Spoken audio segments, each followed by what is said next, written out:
अस्सलाम वालेकुम नाजरीन, प्रॉपर्टी कचहरी के एक और एपिसोड में आप सबको खुश आमदीद कहते हैं। उम्मीद करता हूं कि आपको प्रॉपर्टी कचहरी के हमारे शोज़ पसंद आ रहे होंगे। मैं आपका होस्ट मोहम्मद वामिक बिन गुलजार और आज हमारे साथ मौजूद हैं प्रॉपर्टी एडवाइज़र साकिब मिनहास लिल्ला साहब। तो जैसा कि हम इनसे क्वेश्चंस वगैरह करते हैं और ये हमें काफ़ी उसके बारे में डिटेल्स वगैरह बताते हैं और उसके बारे में समझाते हैं, तो आज हमारी ऑडियंस भी इसी तरह कुछ सवाल जवाब करेगी। और पहला सवाल बल्कि आज मैं खुद ही सर से कर लेता हूँ। अच्छा सर, मैंने आपसे ये पूछना था कि प्रॉपर्टी में जो है वो टॉप क्या होता है और क्या हम लोग इस चीज़ से बच सकते हैं? तो आप थोड़ा इस बारे में हमें थोड़ा ब्रीफ कर दें। बिस्मिल्लाहिर्रहमानिर्रहीम। सबसे पहले तो प्रॉपर्टी कचहरी की पूरी टीम का बहुत शुक्रिया। और हो साहब, ये मैं नहीं कह रहा, ये हमारी ऑडियंस कह रही है, व्यूवर्स कह रहे हैं। ठीक है, इस प्रोग्राम को बड़ा पसंद किया जा रहा है और कमेंट सेक्शन में लोग जो है ना बड़ा शुक्रिया अदा कर रहे हैं कि प्रॉपर्टी की आगाही हम उन्हें दे रहे हैं। तो आज का जो आपका सवाल है, टॉप क्या होता है प्रॉपर्टी में, असल में इसको टॉप भी कहा जाता है, मार्जिन भी कहा जाता है, इसके अलावा ओन भी कहा जाता है। तो इससे बचा नहीं जा सकता। कतन भी कोई क्लाइंट ये सोचे कि मैं बच जाऊं तो बड़ा मुश्किल है। सबसे पहले तो इसकी रीज़न पता हो ना कि क्यों नहीं बच सकते। रीज़न है क्या? रीज़न सिर्फ ये है कि जो एक रियल एस्टेट एजेंट या कंपनी आपको सर्विसेज दे रही है, ठीक है, आपको चाहिए कि बड़ी ही ईमानदारी के साथ उसका जो भी हक बनता है पूरा कमीशन आप उसको दें। यहाँ पे होता क्या है, एक डील हो जाती है प्रॉपर्टी की। अब जब कमीशन की बारी आती है एजेंट की, वो तो एट द एंड होती है। उस वक्त फिर क्लाइंट, यार गरीब बनना, यार थोड़ी जी मेहरबानी कर लो, थोड़ा जा घट कर लो, यार मैं नहीं दे सकता, यार मैं तो तेरा अपना, मैं तो तुम्हारा दोस्त हूँ, मैं तो तुम्हारे दोस्त के रेफरेंस से आया हूँ, साढ़े नाल तावन कर लो। हर बंदा यही कह रहा होता है, तो इसमें फिर एजेंट का हक मारा जाता है। तो उस चीज़ से बचने के लिए एजेंट पहले ही अपना नाप तोल कर लेता है। ठीक है, जो सेलर होता है, सेलर से मुखा कर लेता है, जी ये आपकी प्रॉपर्टी 70 लाख की है, लेट्स सपोज, तो मैं इसको 75 में बिकवाऊँगा तो या 80 में बिकवाऊँगा, ऊपर का जो 5 लाख 10 लाख होगा वो मेरा होगा। ठीक है, तो इस तरह 5-10 लाख रुपया प्रॉपर्टी आपको महंगी ख़रीदनी पड़ जाती है। तो ये जो ऊपर का पैसा होता है, ये टॉप होता है या मार्जिन होता है या ओन होता है। तो अगर तो कोई क्लाइंट ईमानदारी से देता है कमीशन, तो उसके साथ एजेंट जो है बड़ा तावन करता है। तो इसका बेहतरीन हल यही है कि अगर कोई क्लाइंट बचना चाह रहा है मार्जिन से, टॉप से, तो पहले ही जिसके साथ डील कर रहा है, जो बीच में प्रॉपर्टी एजेंट है, उसको पहले ही ये बता दे कि भाई आपका कमीशन मैं आपको पूरा दूंगा, और हो सकता है साथ में मिठाई या चाय पानी के तौर पे 5-10 हज़ार 20 हज़ार एक्स्ट्रा दे दूं। तो यकीन माने फिर वो प्रॉपर्टी एजेंट बड़ी ईमानदारी से आपके साथ काम करता है और आपको सस्ती से सस्ती चीज़ मार्केट से निकाल के देता है। अभी हो साहब, आपको ख़ुद याद होगा, आज से तकरीबन 10 महीने पहले एक हमारी डील हुई थी। हमारे तकरीबन दोस्त ही हैं, रफ़ीक साहब, पंजाब टाउन में एक घर लिया था। तो अब उसमें क्या हुआ, जब कमीशन की बारी आई तो रफ़ीक साहब, यार मेरे को भी कमीशन लेना ही। अच्छा, उसका जो 2% बनता था तकरीबन 1,20,000 बनता था। तो खैर वो कमीशन हमने नहीं चार्ज किया। डील बड़ी अच्छी करवाई थी उनकी, कुछ नगद पेमेंट थी और बाकी इंस्टॉलमेंट बनवा दी थी 1 साल की इंस्टॉलमेंट पे, और कब्ज़ा प्लाट का फ़ौरन मिल गया। ठीक है, तो ये दूसरी पार्टी से हमारी डील थी, दोनों पार्टियाँ हम पे ट्रस्ट कर रही थी। अब क्या हुआ, एक तो कमीशन नहीं दिया रफ़ीक साहब ने, दूसरा फिर रफ़ीक साहब को घर बना के दिया तो वो भी अपने पैसों से बना के दे दिया, उस पर भी प्रॉफिट नहीं दिया। ठीक है, बाकी अमाउंट तो बाद में चलो उन्होंने पे की, लेकिन प्रॉफिट उस पर भी नहीं दिया, एक्चुअल कास्ट में ही उनको बना के दिया है। ठीक है, अब बारी आ गई बेचने की, घर भी बन गया, प्लाट की किस्तें अभी भी बाकी हैं। तो अभी रफ़ीक साहब हमें कह रहे हैं कि उसको सेल कर दो। अब 6-8 महीने से वो लटका पड़ा है। लटकने की वजह क्या है, नाजरीन भी सुन लें और रफ़ीक साहब आप भी सुन लें। आपका घर क्यों नहीं बिक रहा? क्योंकि आप कमीशन मुझे नहीं देते। ठीक है, एक मेरी टीम है, एक मैं ख़ुद हूँ, काम करते हैं। जो टीम में से आप का घर बेचेगा वो भी अपना कमीशन मद्देनज़र रख के बेचेगा, फिर आप उस वक्त कमीशन देते नहीं हैं। तो अभी देखते हैं रफ़ीक साहब पे कितना असर होता है। खैर, क्लाइंट को, नाज़रीन को मेरा ख्याल है जवाब मिल गया इसका कि टॉप क्या होता है और उससे कैसे बचा जा सकता है। बिल्कुल सर, एग्जैक्टली ये हमारे नाज़रीन को भी पता चल गया टॉप का और काफ़ी हद तक मुझे भी क्लियर हो गया। अब हमारी यहाँ पे ऑडियंस बैठी हुई है, ये भी आपसे मुख्तलिफ सवाल जवाब करेंगे, तो हम चाहेंगे कि आप उनका भी जवाब दें। तो कौन करेगा भाई पहला सवाल? शहबाज सर सवाल को छोड़ो, ये शर्ट तो बड़ी वीआईपी पहन गया है आज। अब वीआईपी नहीं है, मैं थल्लो लग रहा धोबी को ले मंग के आया है, रेंट पे लेके आया है शर्ट। अच्छा अच्छा। यार इंतहाई कोई ठंडी जुगत मारी है, सवाल पूछ। वो साहब वो जो नया फेस वॉश लेकर आए गार्नियर वाला, वो तो लगता है अपने यूज ही नहीं की शक्ल तो आपकी वैसी ही है। यार मेरा नहीं ख्याल फेस वॉश यूज़ करने से शक्ल चेंज हो जाती है, शक्ल तो वही रहती है। वो सब छोड़े, वो सब आज आप प्रॉपर्टी कचहरी में बहुत जल्दी पहुंच गए हैं। ओ नहीं अदिल, बात ये घर से निकला, गाड़ी का कवर उतार रहा था, हवा तेज चली, कवर से पैराशूट बन गया और पैराशूट से फिर ये यहाँ लैंड हो गया, गाड़ी अपनी जगह पे वहीं खड़ी हुई। पत्थर बांध के घुमा करे भाई। यार छोड़ो ना, वो साहब आपसे एक सवाल है, आजकल आप दरबार पे नहीं जा रहे, पहले बड़ी अंगूठियां शंगूठियां पहनी होती थी आपने। अच्छा छोड़वा, रैप चेक करो मेरा दोस्त कान में स्पेशल लिखा है। चेक कर साडे होस्ट दी तू बगैरती चेक कर लैंदा लानत नाल लैस तू तिहारी चेक कर चुमड़ जिया बनी बैठा होस्ट चेक कर महीना नौंदा नहीं इहदे कोल ओंदी पी तू वो चेक कर वाल एक कटा के आ इंस्टॉलमेंट तू चेक कर। सर ਤੁਸੀਂ ਇਸ ਨੂੰ ਛੱਡੋ, ਕਲਾਸੀਕਲ ਮਰਾਸੀ ਹੈ ਤੇ ਹੈ ਹੀ ਕਲਾਸੀਕਲ ਮਰਾਸੀ। ਅੱਛਾ ਮੈਨੂੰ ਇਹ ਦੱਸੋ ਯਾਰ, ਅੱਜ ਕੱਲ ਰੋਡ ਐਕਸੀਡੈਂਟ ਬੜੇ ਹੋ ਰਹੇ ਨੇ ਸਰ, ਆਏ ਦਿਨ ਕੋਈ ਨਾ ਕੋਈ ਨਵਾਂ ਹਾਦਸਾ ਹੋਇਆ ਹੁੰਦਾ है, ਕਦੇ ਬੱਸ जल ਜਾਂਦੀ है, कदे किथे ठुक जाती है, बड़ा जानी नुकसान हो रहा है आजकल सर। ये इसकी क्या वजह आप समझते हैं कि क्यों इतने ज़्यादा हादसा पेश आ रहे हैं? I am not Mirasi baby, I am an artist. समझ नहीं आती, पेट्रोल ही महंगा हो जा रहा है, ਜਿਹੜੇ ਕੰਪਨੀਆਂ ਦੇ ਮਾਲਕਾਨ ਹਨ ਉਹ ਵੀ ਕਹਿੰਦੇ ਗੱਡੀ 100 ਦੀ ਸਪੀਡ ਤੇ ਚਲਾਓ, ਗੱਡੀ ਤੇਜ਼ ਚਲੇਗੀ ਤੇ ਪੈਟਰੋਲ ਵੀ ਤਾਂ ਜ਼ਿਆਦਾ ਪੀਏਗੀ। एक्सीडेंट होने की वजह क्या है, मैं तो समझ ही नहीं आ रही। सारी तुसी दस दो क्या वजह। देखो वहाँ में जो एक्सीडेंट्स की मुझे वजह नज़र आती है, पहले तो ये होती थी ड्राइवर्स की गफलत, लेकिन आजकल ड्राइवर की गफलत जो है कम है। मोटरवेज़ ने जो है ना बड़े इकदाम किए हुए हैं इस पर, बहुत सारी जगहों पे मोटरवेज़ पे आप देखें बसों को रोका जा रहा है, उनके ड्राइवर्स को जो है वो मुँह धुलवाए जा रहे हैं, जो कि मोटरवे पुलिस कर रही है ये इकदाम बड़ा खसूसी तौर पे। अच्छा उसके बाद एक डिवाइस लगाई जाती है ड्राइवर को, जो एक ख़ास एंगल पे अगर गर्दन है तो ठीक है, जैसे ही थोड़ी गर्दन ऐसी होती है तो उसमें बीप बजती है, ठीक है।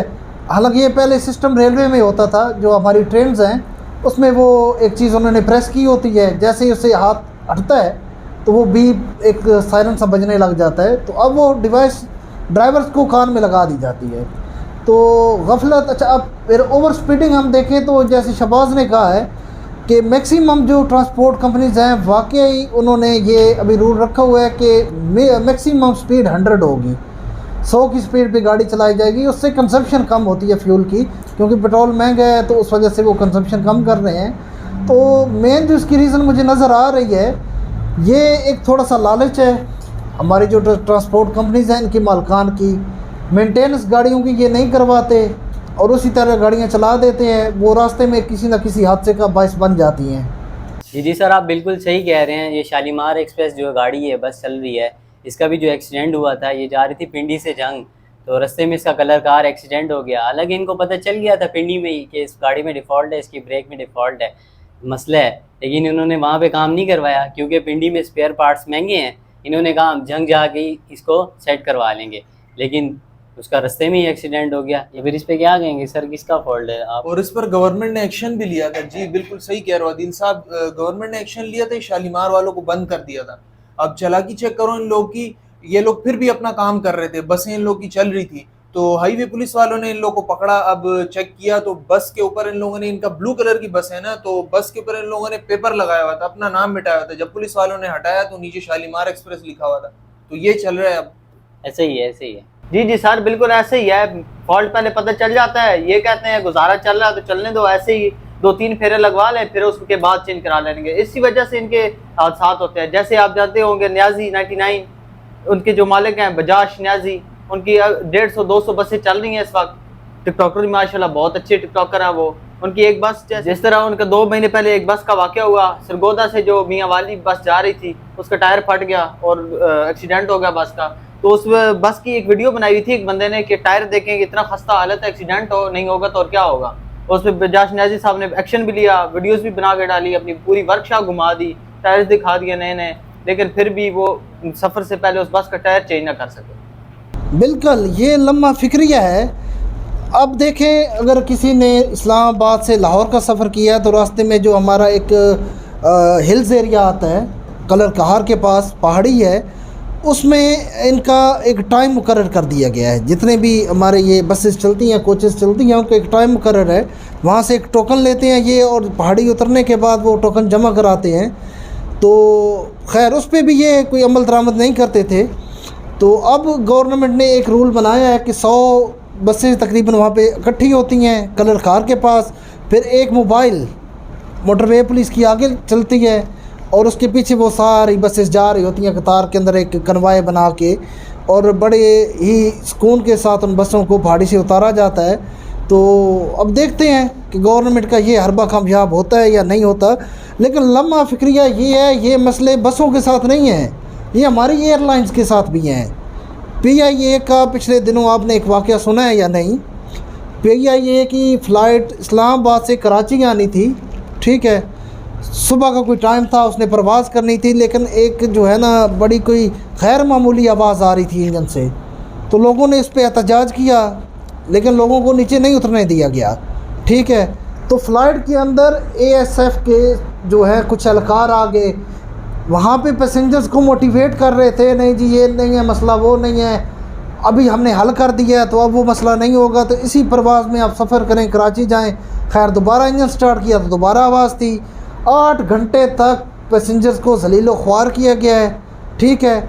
उसके बाद बड़ी मुश्किलों से पैसेंजर 8 घंटे बाद उस फ्लाइट से निकले हैं, नहीं तो अंदर ही बैठे रहे हैं, उतरने नहीं दिया जा रहा था। At the end flight Karachi आई है, लेकिन सिर्फ़ एक बंदा लेके, एक बंदा जो था वो कोई इतना बहादुर और दलेर था, वो बैठा रहा है, ठीक है, और फ़्लाइट कराची पहुंच गया। फिर उसके इंटरव्यूज़ भी हुए हैं, काफ़ी सारे यूट्यूबर्स ने उस बंदे के इंटरव्यू किए हैं। तो एक बंदा लेके वो फ़्लाइट आई है। तो ये हमारी एयरलाइंस के साथ भी मसला है, ठीक है, ये भी रिस्क टेकर है, रिस्क ले लेती हैं। चलें बसें तो फिर भी रोड पे चलनी है ना, जो जहाज़ है वो तो हवा में उड़ना है, उसमें तो बिल्कुल चांसेस नहीं है किसी एक के भी बचने के।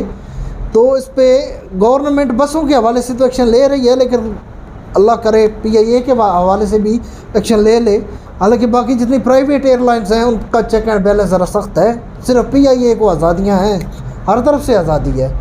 जी सर बिल्कुल, ये तो आपने बिल्कुल सही बोला। और अच्छा सर, इसके अलावा भी एक और मसला है, ये जो अपना, जहाँ तक मेरा एक्सपीरियंस है, मोस्टली जो मैंने देखा है ना, जो कराची से लाहौर तक बसें जाती हैं। अब कराची से लाहौर ठीक ठाक डिस्टेंस बनता है, लेकिन इनका ड्राइवर चेंज नहीं होता। कराची से लाहौर तक एक ही ड्राइवर बस लेके जाता है, जबकि असूलन 2 ड्राइवर चेंज होने चाहिए। इसके बारे में भी सर आप कोई रिव्यूज़ वगैरह देंगे? हाँ बिल्कुल वामिक, ये बात तुमने ठीक की है। काफ़ी लोकल जो कोचेज़ चलती हैं या लोकल बसें चलती हैं, उनमें यही हो रहा है, एक ही ड्राइवर यहाँ से चलता है लाहौर तक टॉपो टॉप। अच्छा, जो अच्छी सर्विसेज हैं लाइक डाइवो, इनका ड्राइवर चेंज होता है, पहला सखर पे चेंज होता है, दूसरा मुल्तान पे जाके चेंज हो जाता है। लेकिन अब बदकिस्मती यहाँ पे ये है, डाइवो एक अच्छी कंपनी है, लेकिन जो बसेज इन्होंने कराची तक चलाई हुई हैं सारी बेकार। एक दफ़ा मैंने ख़ुद सफ़र किया था डाइवो पे, कराची से इस्लामाबाद, तो जो बस इन्होंने दी थी, अगला पूरा जो है इसकी सस्पेंशन ही हिली हुई थी, ठक ठक ठक ठक करती हुई, जैसे ट्रेन जा रही हो वो बस पहुंची है। हाँ, जो डाइवो की सर्विस लाहौर टू इस्लामाबाद चल रही हैं या लाहौर टू पेशावर चल रही हैं, बहुत अच्छी सर्विसेज हैं, वो बसें अच्छी हैं। अभी कुछ स्लीपर बसें इन्होंने चलाई हैं डाइवो ने, कराची से इस्लामाबाद, कराची से पेशावर, लेकिन वो स्लीपर्स हैं। बाकी जो चल रही हैं 1-2 बसें उसमें ठीक है, बाकी सारी पुरानी, तो उसमें काफ़ी जो है ना तकलीफ़ का सामना करना पड़ता है। जी सर, अक्सर मालकान की भी गलतियाँ होती हैं, लेकिन कई बार मैंने देखा ड्राइवर भी मस्तियाँ कर रहे होते हैं। जैसे कि मैं आपको पिछले अरसे मैंने एक सफ़र किया था, मैं आपको वाक़या सुनाता हूँ सर। ये जो है बस चली है कराची, तो बड़ी अच्छी बस है, सर्विस अच्छी है, ड्राइवर होना दे जड़े ना गड़बड़ है। ये तो चली है हैदराबाद तक सही चली है, चेकिंग ट्रैफिक पुलिस वाले रात है देखते रहे, सही चलती रही है बस, हैदराबाद पहुंची है। हैदराबाद तो M9 मोटरवे ख़त्म हो गई, हैदराबाद तो चढ़ गई N5 हाईवे तो जिस टाइम वो उसने सईदाबाद तो सखर तक जो सफ़र कराया है ना, हर बंदे नूं याद रहा है ऐसे सफ़र किया है। कार एक शहर का नाम है टंडो आदम, उत्थे पहुंच गए तो लग पता गया भी टंडो आदम आ गया। टंडो आदम नहीं, आदम 4 शहर लग रहा ही मैंने उस बस दी ये हालत है, बस दी वो हालत आई। रोड तो ऊंज बेड़ा घर को तो ड्राइवर ड्रिफ्टा मार रहा है, रोड पे नहीं जा रहा बिचो, कभी इस नाल लग रहा, कभी मैं उस कोने जा रहा, कभी इस कोने जा रहा। वो तो मैं लत्ता ऐ करके बैठा हुआ सुता था, वो तो जैसे जंप लगने चाहे वो छत्तर सिर लग रहा है, तो उत्ता थल्ला टंडो आदम में रात 6 बजे असी अपने सारे उठ गए पैसेंजर, सारे उठ के अपने उत्थे 2 रकाता नमाज नफल अदा की जिंदा पहुंच जाइए, पर अल्लाह दा हुक्म है जिंदा पहुंच गया। ड्राइवर भी है जी हरकत करें ना दे भी थोड़ी नज़र पाओ। हाँ बिल्कुल शबाज, तुम्हारी बात से मैं एग्री करूँगा। N5 जो हमारी हाईवे है इस पे ये मसला, और उससे भी बड़ा मसला मैं तुम्हें अगर बताऊँ तो वो हमारा हैवी ट्रैफिक है। जितने भी हमारे यहाँ से बड़े कंटेनर्स या ट्रेलर जा रहे होते हैं, अब इनका एक तो बहुत बड़ा मसला है। 3 टोटल लाइनें हैं, एक में तो ट्रेलर चल रहा है या कंटेनर चल रहा है, पीछे 2 बची, 2 में एक में कंटेनर है, दूसरे को तीसरी लाइन में वो क्रॉस कर रहा है एक और 5-5 मिनट का क्रॉस चलता है और कार वाला पीछे जलील हो रहा होता है। और ये मेरे साथ अक्सर हुआ क्योंकि मैं ज़्यादा बाई रोड सफ़र करता हूँ। पीछे 5 मिनट वेट करना पड़ता है, एक कंटेनर को दूसरा क्रॉस कर रहा होता है, दोनों की स्पीड अच्छा एक की 90 है लेट्स सपोज, तो दूसरे की 95 होगी। अब ठीक ठाक टाइम लग जाता है।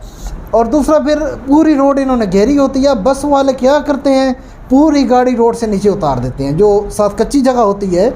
बल्कि शुरू में जब बस पे मैं सफ़र करता था तो 2-3 बार ऐसा हुआ है कि बस नीचे उतरी हो, आगे कोई बड़ा खड्डा आ गया है, बड़ी मुश्किल से बस कंट्रोल किया है इन्होंने। तो ये वाकई बहुत बड़ा ख़तरा है। तो इस पर तो मैं गवर्नमेंट से एक बड़ी आइजाना सी अपील करूँगा कि हैवी ट्रैफिक का कुछ कर लो, या तो इन्होंने कोई ट्रैक ही 2 अलग बना कर दे दो जिस तरह सिर्फ हैवी ट्रैफिक चला है और बाकी गाड़ियों को अलग कर दो, या कोई और हल गवर्नमेंट करे इसका। ये हैवी ट्रैफिक भी काफ़ी हादसात का बाइस है। बिल्कुल सर, बस यही कुछ छोटी मोटी लापरवाही। अभी मैं लास्ट रावलपिंडी गया हुआ था, मेरा बेसिकली जो मेरे दादका और नानका है वो सारे उधर रहते हैं रावलपिंडी, तो मैं वहाँ गया हुआ था अपने रिश्तेदारों से मिलने।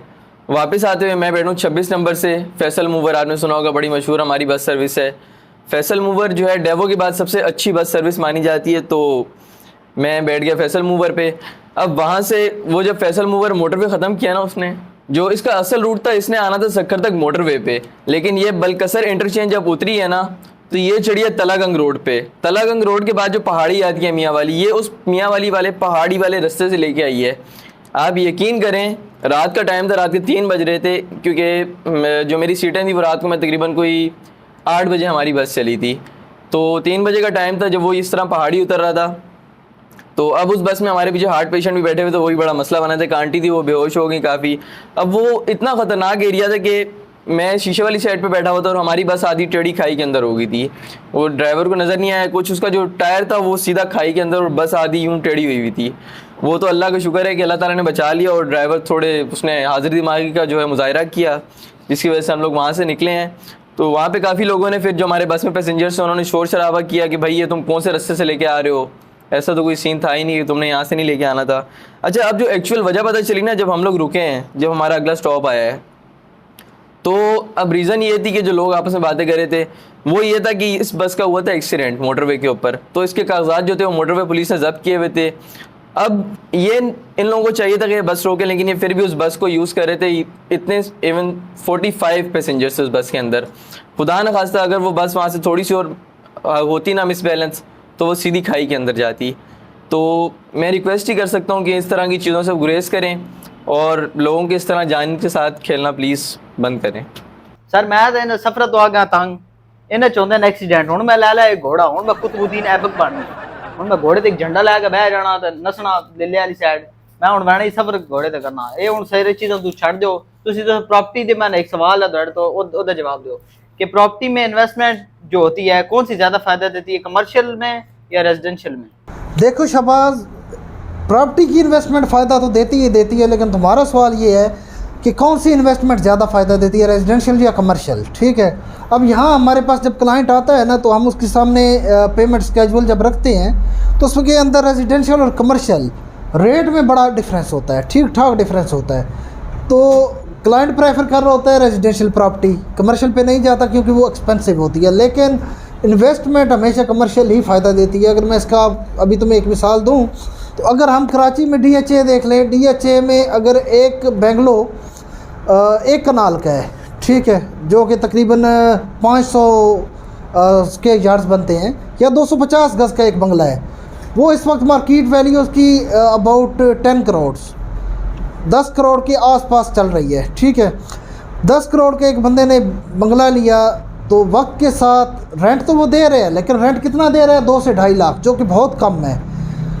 वक्त गुजरता जा रहा है, रेंट तो बंदा ले रहा है, लेकिन वो डिप्रिसिएशन उस पर लग रही है। डिप्रिसिएशन अब जब वो बेंगलोर सेल होगा, अगर 10 साल बाद वो सेल हो रहा है तो अल्टरनेट 30% उसमें डिडक्शन हो जाएगी, जो कॉस्ट होगी उसकी कंस्ट्रक्शन की 30% माइनस होगी।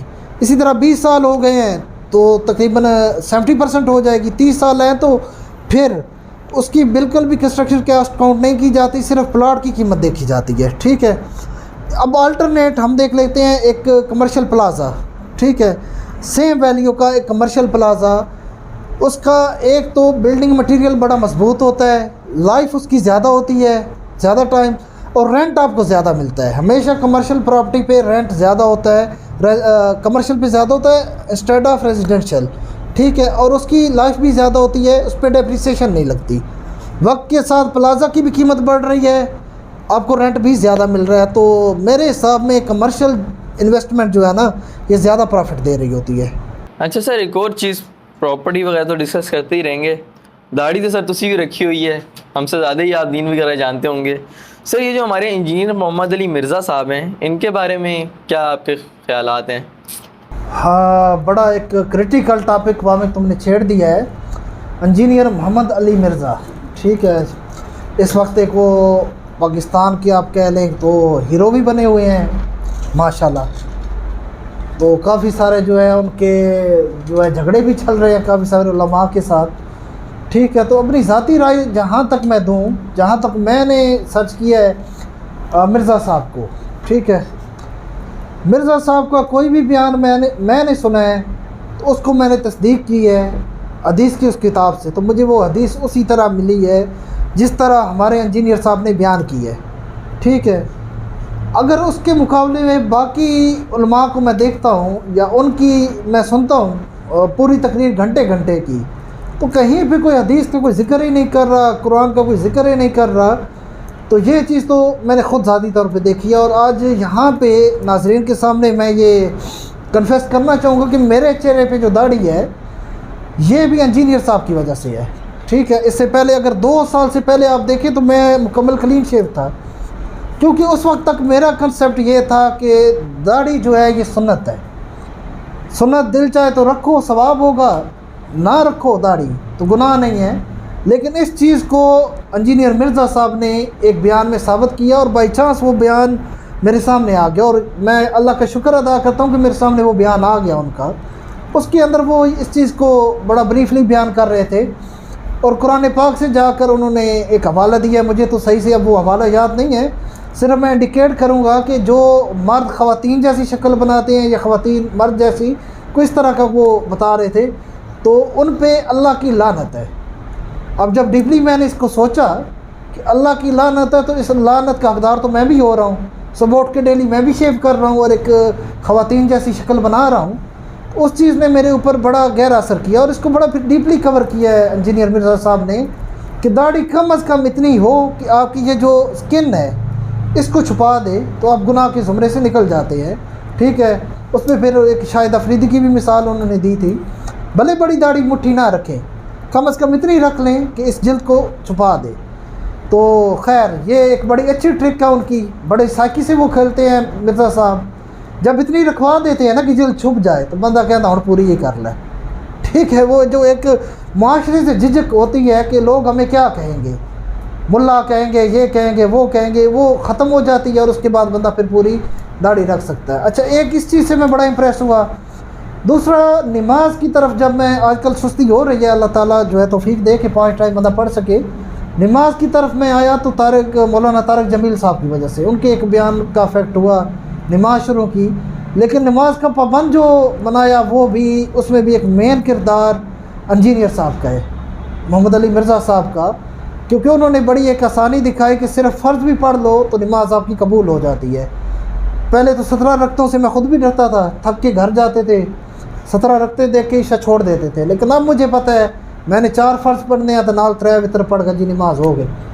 तो नमाज का इस पर भी पाबंद हुआ हूँ, तो इसमें भी इंजीनियर साहब का बड़ा रोल है। बाकी जिन्होंने भी इंजीनियर साहब को इंटरव्यू लिया है उन्होंने तारीफ़ ही की है। उसमें ये हमारे एक प्रोग्राम चलता था, उसके जुनैद सलीम साहब होस्ट थे, ठीक है, प्रोग्राम का नाम था हस्बे हाल। जुनैद सलीम साहब उसको होस्ट करते थे, फिर अभी उन्होंने छोड़ के डेली औसाफ के नाम से शायद एक चैनल बना लिया है। उन्होंने फिर बड़ा ब्रीफली जो है ना इंटरव्यू किया था इनका, मिर्ज़ा साहब का, तो सारी तारीफ़ें और अच्छाइयाँ बयान की हैं कि मुझे ऐसा कुछ नज़र नहीं आया।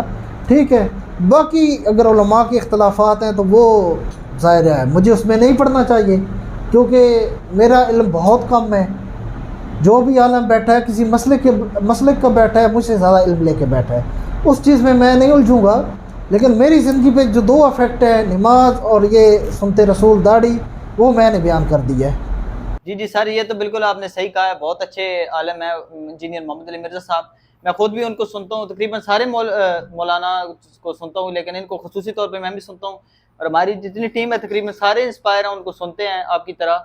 तो इसी तरह वो बातें करते रहते हैं, सख्त बातें कुरान और हदीस से बयान करते रहते हैं। तो काफ़ी लोग कहते हैं कि एजेंसियों ने उन्हें लॉन्च कर रखा है, तो इसके बारे में आपका क्या ख्याल है?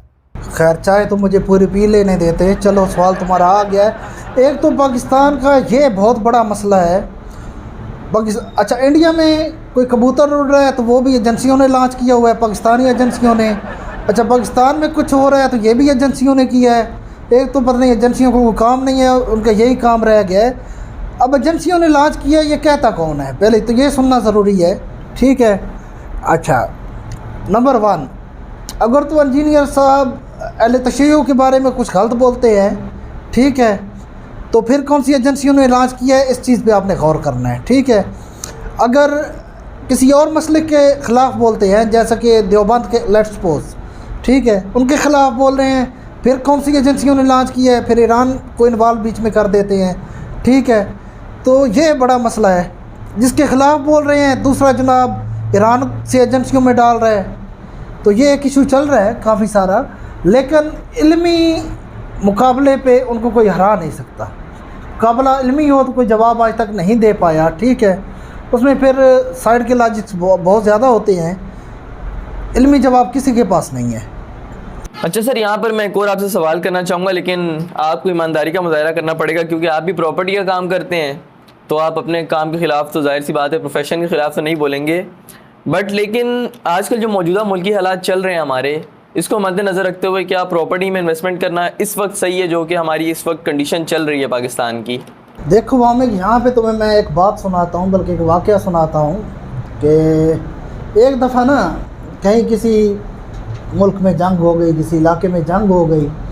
जब जंग स्टार्ट हुई तो कुछ ही दिन हुआ तो खैर जंग में तो कत्ल गारत होती है, नफरियाँ कम होने लगी। अब फ़ौज के जो सरबराह थे वो हर इलाके में, हर मोहल्ले गली में घूमना शुरू हो गए। वहाँ से जो है ना, जो इस काबिल वो समझते थे कि ये बंदा जंग के काबिल है, उसको लेके जाते थे। तो एक दिन उन्होंने दरवाज़ा खटखटाया तो वो मिरासियों का घर था। मिरासियों की जो बूढ़ी थी ना, वो बाहर निकली। जब बाहर निकली तो उन्होंने फौज वाले ने किया थी, इस तरह मुल्क में तो जंग लगी हुई है, जो तुम्हारे घर कोई पुत्र है तो उन्होंने साढ़े हवाला करो, जाकर बार्डर तो जंग लड़े। वो माई जड़ी सी मिरासियाँ दी, उन्हें क्या जे गल आ गई है ना और मिरासियाँ दे पुत्रां ते, तो फिर बेहतर है सुलह कर लो, बेहतर है दुश्मन नाल सुलह कर लो। ठीक है। अब प्रॉपर्टी वालों की बात तुमने प्रॉपर्टी वालों पे ही डाल दी है, तो होना सी गए यहाँ फंस। जवाब भी ईमानदारी से ही देना पड़ेगा। तो ईमानदारी से जवाब तो यही है, देखो एक पहले प्रॉपर्टी कचहरी में मैं 2 दफ़ा बता चुका हूँ कि जो मकान है ना, घर है, ये एक इंसान की बेसिक नीड है। ठीक है, ये कोई आराइश की जगह नहीं है, या इसको कोई एक्स्ट्रा फैसिलिटेशन हम नहीं कह सकते। ये बुनियादी रोटी कपड़ा मकान एक बुनियादी ज़रूरत है। ठीक है। और इस वक्त जो हमारे मुल्क में शार्टेज चल रही है ना, वो अच्छा टोटल आबादी 23-24 करोड़ है, 1.5 मिलियन घरों की शार्टेज चल रही है पाकिस्तान के अंदर। ठीक है। अगर अच्छा, और फिर सालाना बेसिस पे बढ़ कितनी रही है, 0.7 मिलियन सालाना बेसिस पे ये शार्टेज बढ़ती जा रही है। अगर तो हमने इस शार्टेज पे काबू पा लिया है, ठीक है, कि ये परसेंटेज 0 पे आ गई है, कोई शार्टेज नहीं है, तो फिर इन्वेस्टमेंट ना करें, कोई भी प्रॉपर्टी में इन्वेस्टमेंट ना करें। और अगर शार्टेज को पूरा करना है तो फिर प्रॉपर्टी में इन्वेस्टमेंट करनी होगी। हर बंदा नेट कैश पे घर प्लाट नहीं ले सकता। करोड़ों के अंदर घर चले गए हैं कराची में, लाखों की तो बात ही नहीं रही। हर गरीब बंदे के पास नहीं है। अब एक वालिद है, अपनी ज़िंदगी गुजार चुका है, ठीक है, उसकी उम्र 40 साल 45 साल पहुंच गई है, तो समझो उसकी ज़िंदगी गुजर चुकी है, लेकिन अभी तक भी वो घर ख़रीदने की पोजीशन में नहीं है। तो वो एक इंस्टॉलमेंट पे प्लाट ले लेता है किसी प्रोजेक्ट के अंदर कि चलो अभी मैं ले लेता हूँ, 15 साल बाद ये प्लाट मेरे बच्चे के काम आएगा, घर बच्चा बना लेगा। तो इस तरीके से वो एक अपने बच्चे को बुनियादी ज़रूरत देना चाह रहा है, और मुल्क में उस चीज़ की शार्टेज को कम किया जा रहा है। तो शार्ट एंड स्मार्ट मैंने बड़ी ईमानदारी से बता दिया है कि अगर तो शार्टेज पूरी हो गई है, 0% पे आ चुकी है, तो फिर बिल्कुल भी प्रॉपर्टी में इन्वेस्ट कोई ना करे, और अगर शार्टेज बाकी है तो फिर आप देख लें, करना ही पड़ेगी इन्वेस्टमेंट। सर धन मान गया। वैसे मैं थोड़ी अजमत तो सलाम है, तुसी बड़ी अच्छी तरह कवर किया है, प्रोफेशनल भी थला नहीं आन देता, तो ईमानदारी भी कामो दायम रखी है, बड़ा अच्छा कवर मारा ने, मान गया धन में। वैसे होस्ट साहब ने भी जो है ना ये सवाल करके फंसाया, अच्छा था, लेकिन आप निकल गए इस सवाल से। सर मेरा एक सवाल है, सवाल ये है कि लाहौर में इन्वेस्टमेंट, प्रॉपर्टी इन्वेस्टमेंट बेहतर है या कराची में? लोग ज़्यादातर लाहौर की तरफ जा रहे हैं, सर ज़रा बताएंगे इसके बारे में। जी बात देखो, लाहौर जो है ना, जिस तरह कराची रोशनियों का शहर है, सरगोदा शाहीनों का शहर कहते हैं, इसी तरह ये हमारा लाहौर जिंदा दिलों का शहर। लेकिन कुछ ही अरसा हम पीछे जाएं, कुछ साल पीछे, तो लाहौर एक और नाम से भी मशहूर है, फ्राडियों का शहर। क्योंकि पूरे पाकिस्तान के अंदर एक चीज़ मशहूर थी कि लाहौर में बड़े फ्राडी हैं, लाहौर में फ्रॉड बहुत ज़्यादा होता है, ठीक है। पहले तो सर मैं यहाँ बात की उससे सवाल से इख्तलाफ करूँगा कि लाहौर जितना पूरा लाहौर है उतना अपना गुलिस्तान जौहर है। सीरियसली सर अगर आप देखें तो लाहौर से ज़्यादा तो अपना गुलिस्तान जो जौहर अपना बराबर में, इससे ज़्यादा बड़ा है लाहौर से। लाहौर की प्रॉपर्टी लेके क्या फ़ायदा, मतलब वहाँ पे इन्वेस्टमेंट करने का क्या तुक बनता है? जी होस्ट साहब, लाहौर लाहौर है, कराची उसका शौहर है। कोई शक नहीं, लाहौर है तो बड़ा अच्छा शहर, लेकिन मैं सुना आप पहले तो खोते खाते सी, उन डड्डू भी शुरू कर देते ना खाना। सर कुछ भी कह लें लोग, जितनी भी बुराइयां कर लें, लेकिन लाहौर की लड़कियां ना सबसे ज़्यादा खूबसूरत है। पाकिस्तान मिस्र के बाद जो ना पाकिस्तान में लाहौर की लड़कियां सबसे ज़्यादा खूबसूरत है। आपने गाना भी सुना होगा, ओ लग दी लाहौर दिया। सर वो भी गाना है ना, अजमेला वेखण आइयां कुड़ियां लाहौर दियां। मेरा लाख साहब आपकी भी अजमत को सलाम। सर दिल की बात तक तो सही, सब सही है, मगर हीर भी तो लाहौर की तो थी। और हीर लाहौर दी नहीं सी, जंग दी सी। अकलो पैदल जाकर बैठा करे थे। अच्छा, वो फिर रांझा ही होगा लाहौर का। हैं रांझा लाहौर दा सी ते अख्तर लावा की तो दा है, फिर अख्तर लावा सरगोदे दा होना है। नहीं नहीं, सरगोदे तो दिल तू है, सरगोदे दा लावा दिल पावा।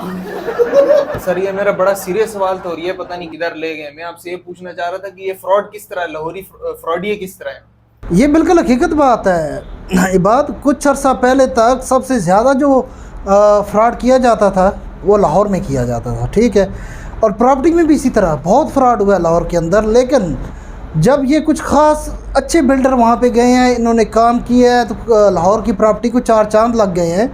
अब लाहौर स्मार्ट सिटी, ठीक है, हबीब रफ़ीक वालों का ये प्रोजेक्ट है। पहले कैपिटल स्मार्ट सिटी इन्होंने लॉन्च किया इस्लामाबाद में, फिर ये लाहौर चले गए, वहाँ पे लाहौर स्मार्ट सिटी इन्होंने लॉन्च किया है। तो वो एक अथेंटिक प्रोजेक्ट था, अथेंटिक प्रॉपर्टी वहाँ पे दी गई है। इसके अलावा फिर द सिटी हाउसिंग गई है, बैरियर टाउन गया है। तो जो लाहौर की प्रॉपर्टी है कुछ बेहतर होना शुरू हुई। फिर अल जलील डेवलपर ने अल नूर ऑर्चिड के नाम से प्रोजेक्ट लॉन्च किया, और बड़ी अच्छी तरह जो है ना उसको डिलीवर किया, ठीक है, डेवलपमेंट बड़ी अच्छी की, और हर चीज़ जो है वादे के मुताबिक डिलीवर की। तो लाहौर की प्रॉपर्टी के कुछ हालात बेहतर हुए हैं, अब जाके हुए हैं। खैर, अब अगर कंपैरिजन हम कराची और लाहौर का करें तो मेरे ख़्याल में कराची के अंदर जितना बड़ा बैरियर टाउन मलक रियाज साहब ने बनाया है, पूरा लाहौर एक बैरियर टाउन में ही आ जाएगा, ठीक है। तो कराची का मुकाबला तो पाकिस्तान का कोई शहर नहीं कर सकता, ठीक है। तो ओवरऑल अब हालात लाहौर में कराची के प्रॉपर्टी के बेहतर हो चुके हैं। और सर जी शेर ही सुना दो अजदा। कसम होस्ट तू रिक्वेस्ट इंज की है सानू शेर सुना दे, सारा दिन तू कगड़ काप के आया हूं, इन मरे भी तेरी रिक्वेस्ट आई। छोड़ इनू रिक्वेस्ट नू, मेरे शेर तू सुन, मेरे शेर तू सुनदा रहना, बड़ा तू फैन है मेरा, आज तू एक और शेर सुन। नहीं देखा अज तक कोई सोना ओदे सिंगार वर्गा, कि नहीं देखा अज तक कोई सोना ओदे सिंगार वर्गा, ਕੁੜੀਆਂ ਦੇ ਸੀਨੇ ਵਿੱਚ ਠਾ ਵੱਜਦਾ ਮੁੰਡਾ ਕੋਪੀ ਦੇ ਨਜਾਇਜ਼ ਹਥਿਆਰ ਵਰਗਾ हो साहब एक शेर मेरी तरफ से भी सुन लो। तुम मेरे दिल में ऐसे हो, तुम मेरे दिल में ऐसे हो जैसे गुर्दे में पतरी। होश साहब एक शेर मैं भी सुनाता हूँ। दर्द दिलों के कम हो जाते हैं जिन्हें मेरा दिल लुटिया ओए होए। सबको बताऊंगा जो तुमने मेरे साथ निभाई है, सबको बताऊंगा जो तुमने मेरे साथ निभाई है, कोकला शिपा की जो मेरा हाथ आई है। जी तो वामिक आज का शेर सुन लो। ये किस मकाम पे सूझी तुम्हें बिछड़ने की, तुम्हें नहीं किसी और के लिए। ये किस मकाम पे सूझी तुम्हें बिछड़ने की, अब भी तो अपने दिन बदलने वाले थे। सर आज की एडवाइस किधर गई है? एडवाइस भी तो सुनानी है आपने। जी बात आज की एडवाइस ये है, dissolve your ego before it dissolve you. अच्छा इसका तर्जुमा ये है आसान अल्फाज में कि अपने अंदर से ज़िद को ख़त्म कर दो, इससे पहले कि ज़िद आपको ख़त्म कर दे। नाजरीन उम्मीद करते हैं आपको आज के प्रॉपर्टी कचहरी का शो पसंद आया होगा। आज भी हमने सर से मुख्तलिफ सवाल किए जिसके उन्होंने हम जवाब दिए। और तो मज़ीद इस तरह के शोज़ देखने के लिए आप हमारे चैनल को सब्सक्राइब कर सकते हैं, हमारे फेसबुक चैनल को फॉलो कर सकते हैं और हमारे टिकटॉक अकाउंट को भी फॉलो कर सकते हैं। तब तक के लिए दें इजाज़त, इंशाल्लाह दोबारा मिलेंगे नेक्स्ट वीडियो के साथ। अल्लाह हाफ़िज़। अल्लाह हाफ़िज़।